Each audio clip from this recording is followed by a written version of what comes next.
Salam əziz Qafqaz Türk izləyiciləri. Bugün Borçalılı Gəzirəm proqramı çərçivəsində Bolnisi Bələdiyyəsinin Faxralı kəndinə baş çəkmişik. Bugünkü mövzumuz bizim üçün xoş bayram olan Novruz bayramı haqqındadır. Ümid edirəm ki, sizlər üçün maraqlı bir video süjet alınar. Bugünkü proqramımızın mövzusunu Türk dünyasının milli bayramı olan Novruz bayramına həsr etmişik. Borçalıda Novruz ənənələri haqqında bizim tamaşaçılara məlumat verilməsi üçün böyük ziyalı, şair və Qafqaz Türk medianın qurucularından biri olan Fatma Aslan qızına müraciət etdik.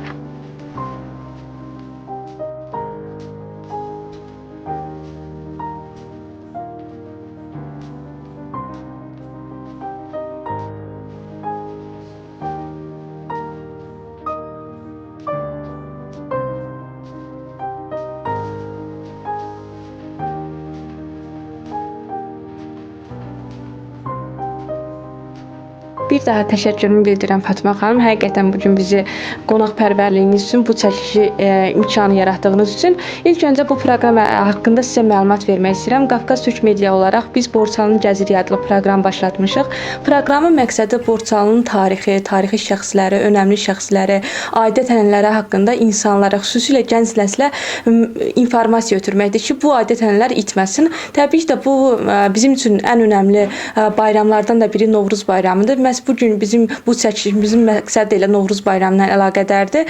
Siz bir ziyalı müəllim kimi, ümumiyyətlə Borçalımızın ziyalı insanı kimi Novruz bayramının adət-ənənələri haqqında bizə məlumat versəydiniz, həqiqətən çox şad olardıq. İlk öncə özünüzü təqdim eləyin. Peşəniz hansı sahədə məşğul olursunuz və ondan sonra artıq biz suallara keçərik. Mən Fatma Əliyeva, Bolnisi rayonunun Faxralı Orta Məktəbinin dil ədəbiyyatı müəllimiyəm. Həm də bizim inteqrasiya mərkəzlərində, həm Marinolidə, həm də Bolnisidə Azərbaycan dili, ədəbiyyat fənnini tədris edirəm. Çalışıram ki, bölgəmizdə dilimiz inkişaf eləsin. Fatma xanım, qeyd etdiyimiz kimi bugünkü bizim proqramın mövzusu Novruz bayramı və onun adət-ənənələri haqqındadır. Gəlin ilk onunla başlayaq. Novruz bayramı hardan gəlir? Ümumiyyətlə Novruz termini hardan gəlir? Mənası nədir? Ümumiyyətlə bu nəyə görə Türk xalqları üçün belə bir önəmli bayramdır? Bunun haqqında bizə, bu Novruz bayramının kökü haqqında bizə məlumat versəydiniz çox şad olardıq. Təşəkkür edirəm. Bizim milli bayramımız olan Novruz bayramının kökü tarixin çox qədim qatlarına gedib çıxır. İlaxır Çərşənbə haqqında belə bir bayat var idi. İlaxır Çərşənbənin bir başqadır növrağı. Əski dünyadan gəlir onun səsi sorağı. Əski dünyadan, yəni ta qədimlərdən gəlir. Novruz sözü fars sözüdür. Mənası yeni gün deməkdir. Yeni ruzi, yeni bərəkət, yeni gün deməkdir. Yeni başlanğıc deməkdir. Təbiət oyanır, il başlayır. Həqiqətən də əsl yeni il Novruz bayramıdır. Gecə gündüz bərabərləşir. 20-sindən 21-nə keçən gecə ilə gündüz bərabər olur. Hər bir, həm astronomik səviyyədə, həm ümumiyyətlə hər şeydə bizim yeni ilimiz Novruz bayramından başlayır. Təbiət oyanır, ağaclar tumurcuqluyur, yarpaq açır, çiçək açır, hər tərəf gözəlləşir, dağlarımız yaşıllaşır, çaylarımız aşıb daşır. Yəni, hiss eləyirsən ki, elə obaya, bu yurda bahar gəlir. Deyir, qaranquşların qanadında, durnaların qaqqıldısında yurdumuza bahar gəlir. Bolluq, bərəkət, ruzi gətirən bir bahar. Bax, fikir verin. Novi sözü yeni demək. Bax, ruslar Novi deyir. Almanlar Neuen deyir. Neuen təzə deməkdir. Hətta 21-dən 9-u, bax deyir, gəldi Martın 9-u, bayram etdik Novruzu. Belə bir bayatlarımız var. Yəni, Martın 9-u deyəndə o çərşənbələrdən deyir. Çərşənbələr, ən yaxın çərşənbələr. Birinci çərşənbələr fevraldan başladı. Fevralın 25-də məncə birinci çərşənbə oldu. Oradan başladı. Onda hiss olunmur çərşənbə. Çünki soyuq olur, qış olur, hətta o vaxtda qar da olur, çoğun da olur. Bir baharın gəldiyi, baharın nəfəsi o qədər hiss olunmur. Amma axır çərşənbələrdə, yel çərşənbəsində və son çərşənbəmizdə, torpaq çərşənbəsində həqiqətən də baharın nəfəsi duyulur. Görürsən ki, doğrudan da torpaq oyandı, görürsə tinklərdən, tənəkdən su ifraz olunur gövdəsindən. Yəni artıq canlanır, təbiət canlanır, təbiət cana gəlir, təbiət yenilik gəlir. Bax bu yeni sözü bütün dillərdə eynidir. Yəni almanlar da Noel təziyə deyirlər. Ne görürsən yeni il Şaxta babaya deyirlər Noel baba, yəni yeni il, yeni sözü. Hər dildə eynidir. Bizdə də görürsən Novruz, yəni nov da yeni deməkdir mənası. Ruz gün həm də bərəkət deməkdir, ruzi deməkdir. Yeni gün deməkdir. Yəqin ki, onda bu səməninin, məsələn, Novruz bayramının simvolu da məhz onunla əlaqədar ki, təbiət oyanır və bunu simvolik şəkildə... Bəli, simvolik şəkildə, yəni o yaşıllıq, o nə deməkdir? O da bax, bərəkətdir, taxıldan qoyuruq, arpadan qoyuruq. Onların hamısı o səmənin qoyulan buğda, o bərəkət deməkdir, bir bərəkətdən qoyulur. Bir bərəkətdən... O hamısı da, o səməni də, çərşəmbələrin hamısı öz ifadəsini tapıb. İçinə torpağı qoyulur, sonra cücərir, oyanır, bax, sonra başlayır, neynir?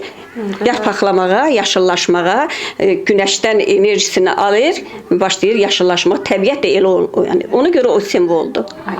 Əzliyəm çəməni, gül bürüdü çəməni, Novruzun müjdəçisi səmənidir səməni. Yəni o bizim müjdəçimizdir. 20-25 gün əvvəlcədən onu cücərdib qoyuruq ki, yəni elə bil evdə bahar havası yaradır. Evdə bir bahar əhval-ruhiyyəsi yaradır. İnsanların ürəyinə bir sevinç gətirir, bir gözəllik gətirir. Evi gözəlləşdirdiyi kimi insanın ruhunu gözəlləşdirir. Aydındır. Bəs müəllim, eşitdiyim qədər xüsusilə də bu şirniyyatlar, yəni paxlava olsun, şəkərbura olsun, qoğal olsun, onun da bir müəyyən bir mənaları var. Xüsusilə məsələn, şəkərburanı ay ilə əlaqələndirirlər, göy səma cisimlərindən. Məsələn, qoğalı deyək ki, günəşlə əlaqələndirirlər. Siz məsələn bir ziyalı kimi bunu məsələn bu haqqda eşidibsinizmi? Nəyə görə məsələn şəkər, məsələn paxlava özü müəyyən bu formaya malikdir? Nəyə görə məsələn şəkərbura bu formaya malikdir? Bunun arxasında müəyyən bir əlamət var, müəyyən bir simvol varmı? Eşitdiyimi deyirəm. Bəli. Deyir ki, məsələn ay formasındadır yox şəkərbura. Bəli. Çünki bizim tariximiz qəməri tarixdir. Qəmər ay deməkdir. Yəni biz ay təqvimidir. O ona işarədir. Həqiqətən də günəşin rəmzidir. Görürsən, günəşə bənzədilir. Sarı köklə onun rəngini dəyişib, onu günəşə bənzədirlər. Günəşi təmsil, işığı təmsil eləyir. Günəş işıq deməkdir. Elə görürsən, Zərdüşt dinindən gəlir. Ahuraməz da bir də Anqramani deyirlər. O da iki Allahlıq imiş da, iki Allahlıq. Ahuraməz da Hürmüz deməkdir. O xeyr Allahdır. Anqramani şər Allahdır. Həyatımız nəyin üzərində qurulub? Xeyirlə şərin, iki xeyir və şər qüvvələrin bir-birindən mübarizəsinlə, ziddiyyətinlə. Yəni o ziddiyyət olmasa, o həyat olmaz. Dörd ünsürdən yaranıb bu dünyamız, bu cahan. Dünyanın şərəflisi, şərəfi oldu insan. Dörd ünsür deyəndə nə nəzərdə tutulur? Su, hava, torpaq, bax çərşənbələrimiz onunla adlanır. Yəni əslində bu bir növ Novruz bayramının əsasında coğrafiya, yəni coğrafi dəyərlər gecə ilə gündüz bərabərləşir. Eyni zamanda dörd ünsür. Göy cisimləri və nəyə görə görürsən insanların taleyini bürçlərə görə təyin etmək, hamısı göy cisimlərinə əsaslanır. Onların da rəmzi yerdə olan bizim rəmzi işarələri olardı. Aha, çox sağ olun müəllim. Bəs ümumiyyətlə hal-hazırda indi isə keçək Novruz bayramının konkret adət-ənənələrinə, xüsusi adət-ənənələrinə. Məsələn, deyək ki, qapı pustu olsun, məsələn, çərşənbələrdə odun qalanması olsun, eyni zamanda məsələn, fala baxmaq olsun, bütün bunlarla əlaqədar papaq atmaq olsun, bütün məsələn, bunlarla əlaqədar fikirlərinizi bölüşsəydiniz, çox şad olardıq. Bu saydığım adət-ənənələr hamısı bizim bayramımızın, milli bayramımızın əsas elementləridir. Ona gözəllik qatan elementlərdir. Onların da hamısının mənaları var da. Onlar da heç bir şey insanlar boş yerdən uydurmayıblar. Onda nəyinsə də kökündə bir şeylər durur, ona əsaslanır, görürlər. Deyir ki, insan istəyir ki, həmin günü qulağı xoş söz eşitsin. Çünki hamı o gün çalışır, evində yaxşı şeylərdən danışılsın. gözəl fikirlər olsun, dualar eylənsin. Qoy gəlib qulaq asan, ürəyində bir niyyət tutur, gəlir qapıyı pusur. Eşitsin, yaxşı sözlər eşitsin. Qoy sevinsin, getsin ki, mən diləyimə çatacağam. Çünki elə bir dilək tutmuşdum ki, getdim bu sözü eşitdim orada. O gün hamı evində çalışır. O nə deməkdir? Evdə çalışmaq, o evdə bir şirinlik yaratmaqdır. Bir mehribanlıq yaratmaqdır, bir səmimiyyət yaratmaqdır. Bunun da mənası odur. Yəni o gün insanlar hamı ailədə bir-birinə səmimi olur, mehriban olur, qonşularla mehriban olur, bir-birinə xoş söz deməyə çalışır, bayramlaşmağa çalışır. Kin-küdurət aradan götürülür, küsüllər barışır. Həmin gün deyir, o gün bu gecə deyir, ilin ayın axır gecəsidir. Olmaz küsülü qalmaq. Ya da belə bir adət var, deyir ki, kimisə məsələn aparıbsan harasa da pay aparıbsan, qabın qalmır, deyir yox. İlaxır çərşəmbəyə qədər mən qabımı gətirməliyəm oradan. Hər kəsin qabı, bunun falan kəsin qonşumun qabı məndədir, aparıb özünə verməliyəm. Çünki onun hər gün, o günü hamının hər şey öz evində olmalıdır, özünün olmalıdır. Bunun əsas mənası bax o səmimiyyətdir, o mehribançılıqdır, ailədəki xoş rəftardır ki, qulağı xoş söz eşidir, gedir və məmnun qalır ondan. Rahat olur ki, artıq mən diləyimə çatacağam. Qapı pusta yəqin oradan gəlir ki, oradan gəlir. O ilin yaxşı keçsin deyə. İl yaxşı. O ürəyində tur ki, deyir, elə bir sən o günü necə keçirirsənsə də bütün ili sən elə keçirsən. Elə bir düşüncə var da insanlarda, elə bir inanc var, elə bir inan var ki, əgər bu günü necə keçirsən, bütün ilin belə gedəcək. Bəs müəllim, biz artıq bilirik ki, tonqal da, od da Novruz bayramının əsas elementidir və siz nəyə görə elementi olduğunu qeyd elədiniz? Çünki zərdüştlükdən gəlir. Bəli, zərdüştlükdən gəlir. Odun insanı paklaşdırmaq, saflaşdırmaq gücündən gəlir. Bəs niyə ətrafında 3 dəfə fırlanırlar, 3 dəfə hoppanırlar, xüsusilə də çərşənbələr zamanı? 3 məna nəyə bildirir 3 dəfə hoppanmaq? Ümumiyyətlə, bizim inanclarımızda 3, 7, 40 rəqəmləri müqəddəs rəqəmlərdir. Onu görürsən, bax, Quranda da deyir ki, 3 dəfə Sübhanallah deyir, 3 dəfə Elhamdülillah deyir, 3 müqəddəs rəqəmdir. O 3 müqəddəs olduğuna görə İraq evdən bayramı görürsən, o zaman məsələn rəhmətə gedənlərə də 3 verirlər, 7 verirlər, 40 verirlər. Yəni bunlar həm dini inanclarda, həm ümumiyyətlə bizim xalqın inanclarında onlar müqəddəs rəqəmlər hesab olunurlar. Onun başqa bir özəl səbəbi yoxdur ki, 3 dəfə fırlandı ya 5 dəfə fırlandı. Son sualım var idi. Bununla da artıq həqiqətən doğrudan da çox maraqlı söhbət idi və çox maraqlı məlumat ötürdünüz. Son sualım budur ki, ümumiyyətlə siz qeyd elədiniz ki, təəssüf ki, biz Gürcüstanda məsələn yaşayırıq, amma Gürcü cəmiyyətində Novruz bayramına əlaqədar müəyyən ön yarğılar və yanlış məlumatlar var. Birinə siz qeyd elədiniz ki, dinlə əlaqələndirirlər. Məsələn, xüsusilə həm sizin fikrinizcə keçmişdə qeyd olunan Novruz bayramından hal-hazırdakı qeyd olunan Novruz bayramları arasında nələr dəyişdi? Gənclər ümumiyyətlə bu xalq olaraq Novruz bayramının adət-ənənələri əvvəlki qədər hal-hazırda da yerinə yetirilirmi? Əgər yerinə yetirilmirsə, nə səbəb oldu ki, bəzi adət-ənənələrimiz təhlükə qarşısındadır? Bax, bayaq danışdığımız o köhnə adət-ənənələr, o iynə falı, ya üzük falı, dinməz su, duzlu kömbə, o məsələlər demək olar ki, indi yaddan çıxıb, unudulmuş, Novruzun unudulmuş elementlərinə çevrilib. Amma indi sadəcə biraz müasirləşdirilib. İndi də daha gözəl, təmtəraqlı keçirilir, daha gözəl keçirilir. Əvvəl də onun kimində. Əvvəllə indiki zaman bir döyüdə, onda insanların maddi vəziyyətləri çətin idi, aşağı idi. Anam deyir ki, gedərdik qonşuya Novruz payına, uşaqlara anamız bizə, balaca vaxtı nənəmiz bizə torba tikərdi. Bir də o məsələyə toxunmaq istəyirəm, sözüm burada yarım kəsirəm. Papaq atırlar. Papaq bizdə qeyrət rəmzidir. Papaq bizdə müqəddəsdir, baş örtüyü müqəddəsdir. Onu yerə atmaq olmaz. O doğru bir şey deyil. Torba tikirdilər bizə, nənəm tikirdi, özdə qəsək naxışlarla bəzəyirdi. Başını onu hətta bacadan atırdılar. Onu çiynimizə keçirirdik biz. Onda evdə yaşayırdıq. Damda olanda bacadan atılırdı, onda danışaramsa. Aparırdı onu, qonşular hamısı içinə Novruz payı qoyurdular. Uşaqlar elə gəlirdi, dəstə-dəstə. Gecə maskal gəlirlər, üzlərinə maska taxırlar ki, tanınmasınlar dəsti ilə. Bizdə də ki, lap çox gəlir. Bütün məktəb uşağı bizə əlir demək olar ki, lap çox gəlir. Amma papaq atmaq doğru deyil. Bu papaq məsələsi, ümumiyyətlə bu sözü unutmaq lazımdır ki, papaq atmaq. Ona deyirdi Novruz torbası, pay torbası. Novruz uşaqlar qatar-qatar gəlir, torbalarını doldurub yola salıyorduk. İndi o zaman da yox idi da insanların maddi vəziyyəti yox. Anam deyir ki, elə gedirdin evə, soyutma deyir, kartof bişirirdilər deyir, közə kartof bastırırdılar deyir, həmin kartofu uşaqlara paylayırdılar. Yumurta boyurdular, yumurta verilən yerdə deyirdin ki, bax burada nəsə var, burada biraz varırdılar. Özü bu mənə desin, yaxın adamdır, çox istəyir, yumurta pay verdi. Maraqlı, maraqlı. Elə verərmişlər. Sonra belə saçaqlı konfetlər var idi. Uzun olurdu. Bax belə bu boyda uzun olurdu. Başları saçaqlı belə burmalı. Onu qızlara xonça gedərdi də, bayram xonçası gedərdi nişanlı qızlara.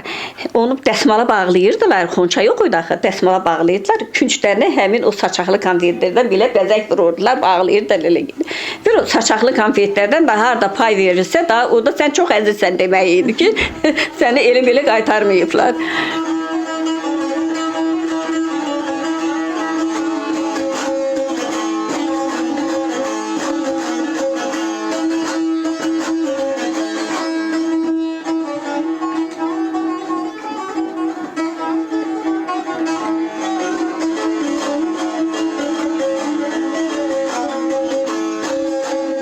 Deməli 4 nəfər yoldaş olardı. Keçə papa axşam istəyəndə o ilaxır çərşənbə günü bunların hamısının vəzifəsi vardı.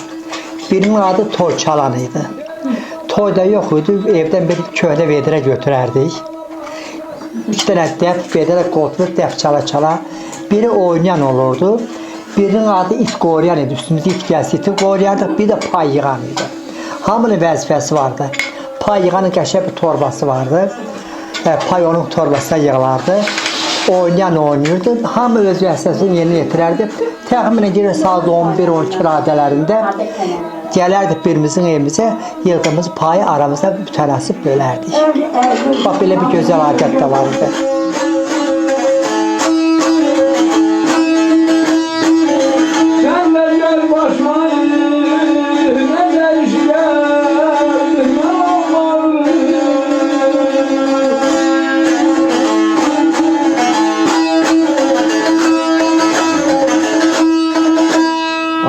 Şair Nəbiyə rəhmət eləsin.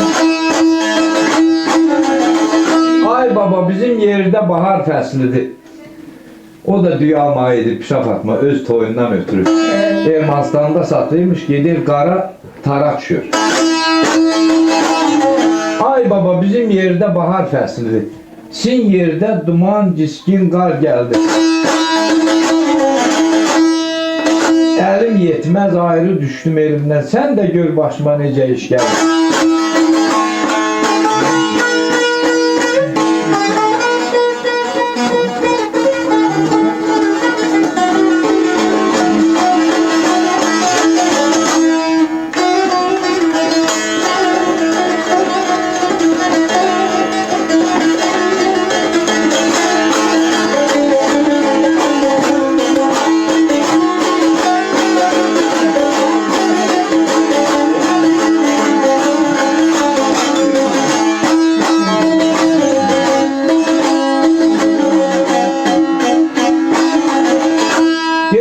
Söylədim ərzi halımı,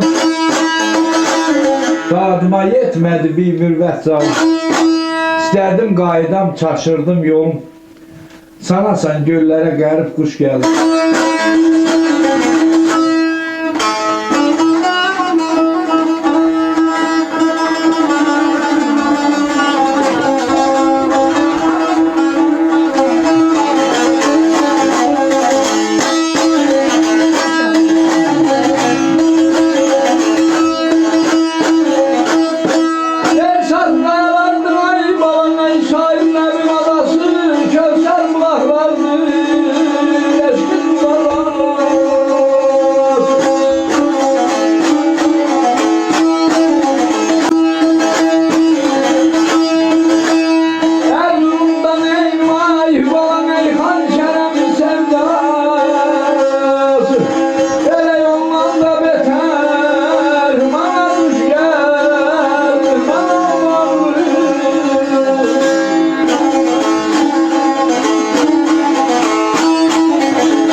Sarp qayalardı, şair Nəbi odası, Kövsər bulaqlardı, eşqin badası. Her durumda Xan Kərəmin sevdası. Ondan da beter bana duş geldi.